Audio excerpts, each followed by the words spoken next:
Global star Ram Charan హీరోగా అగ్రదర్శకుడు శంకర్ తెరకెక్కించిన చిత్రం గేమ్ చేంజర్. సంక్రాంతి కానుకగా ఈ శుక్రవారం ప్రేక్షకుల ముందుకొచ్చింది ఈ మూవీ. మరి ఈ గేమ్ చేంజర్ ఎలా ఉంది అనేది ఇప్పుడు రివ్యూలో చూద్దాం. ముందుగా కథ విషయానికి వస్తే, అభ్యుదయం పార్టీ పేరిట బొబ్బిలి సత్యమూర్తి ముఖ్యమంత్రిగా కొనసాగుతూ ఉంటారు. కానీ తన కొడుకు అలాగే మంత్రి కూడా అయినటువంటి బొబ్బిలి మోపిదేవికి ఎప్పటి నుంచో ఆ సీఎం కుర్చీపై కన్నుంటుంది. ఈ నేపథ్యంలో అదే ఏపీకి కలెక్టర్గా రామ్ నందన్ వస్తాడు. మరి తనకి మోపిదేవికి జరిగిన యుద్ధం ఏంటి? ఈ క్రమంలో సత్యమూర్తి రామ్ నందన్ని ఏపీ ముఖ్యమంత్రిగా ఎందుకు ప్రకటిస్తాడు? తను ముఖ్యమంత్రి అవుదామనుకున్న మోపిదేవి ఏం చేస్తాడు? బొబ్బిలి సత్యమూర్తికి అప్పన్నకి గతంలో ఉన్న సంబంధం ఏంటి? ఇలాంటి అన్ని ప్రశ్నలకి సమాధానమే ఈ గేమ్ చేంజర్ మూవీ.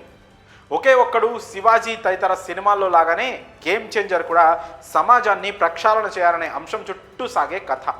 అయితే ఇందులో శంకర్ గత సినిమాల్లో ఉండే సిన్సియర్ ఎఫర్ట్స్ మిస్ అయ్యాయి. నిజం చెప్పాలంటే శంకర్ సినిమాని చుట్టేశాడు. అక్కడక్కడ Shankar mark visuals, interval block, Appanna episode మినహా సినిమాలో ఎక్కడా మెరుపులు కనిపించవు.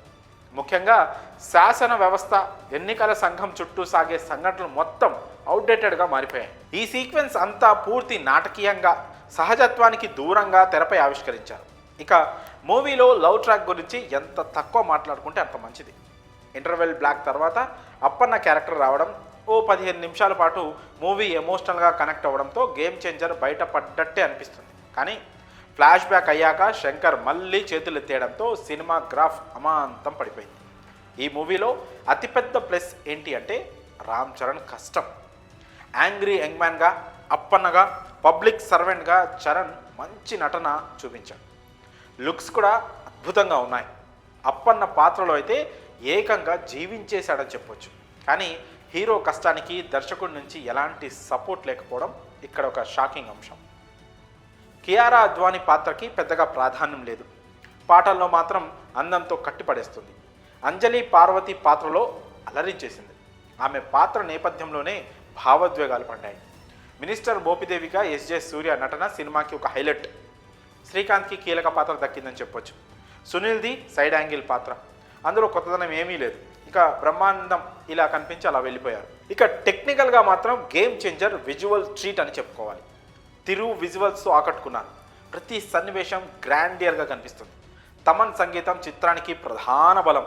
నిర్మాణ విలువలు మాత్రం అదిరిపోయాయి. శంకర్ ఒక్కరు సరిగ్గా మనసు పెట్టి ఉంటే ఫలితం మరోలా ఉండేది. ఇక రామ్ చరణ్ నటన, తమన్ సంగీతం, విజువల్స్ ఈ సినిమాకి ప్రధాన బలంగా చెప్పుకోవచ్చు. ఇంకా బలహీనతల విషయానికి వస్తే కాలం చెల్లిన కథ, కథనం, ఎమోషన్స్ అంతగా పండకపోవడం సినిమాకి మైనస్గా మారాయి.